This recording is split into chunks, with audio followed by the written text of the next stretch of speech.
Ça faisait un petit moment que je n'avais pas publié et pourtant je crois que j'ai beaucoup de choses intéressantes à partager. Bienvenue dans cette nouvelle vidéo où cette fois on va parler du Fuji DL300.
En argentique, la manière obsessionnelle de collectionner les appareils est assez frappante.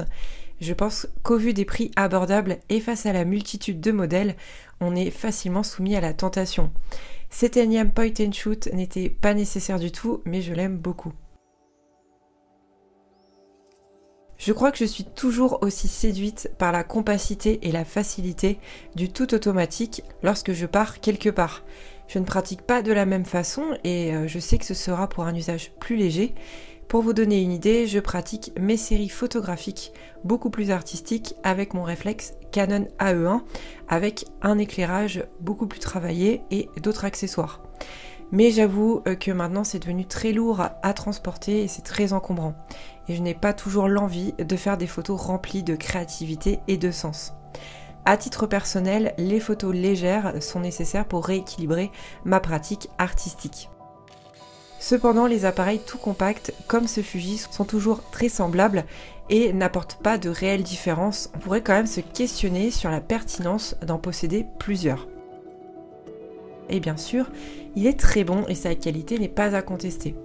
Mais moi, il me va pour des critères assez personnels comme le design, avec des inscriptions en japonais que j'adore, ou encore la trappe d'ouverture qui se coulisse, qui permet de protéger l'objectif.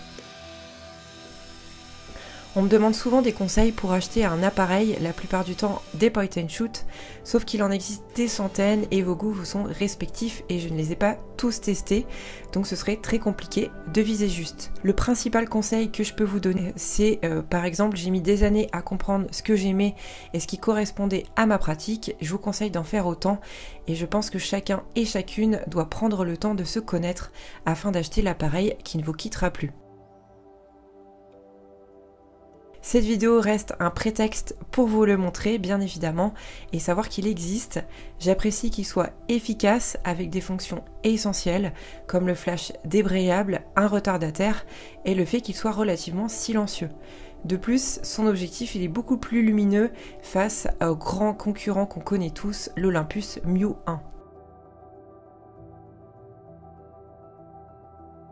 collectionner, c'est un réel plaisir qui n'est pas toujours justifié par des choix très rationnels et j'aime infiniment l'argentique pour ce plaisir coupable. La prise en main sera toujours différente malgré des fonctionnalités similaires et pour ma part, je parlerai de sentimentalisme face au désir de m'entourer toujours plus de ces objets.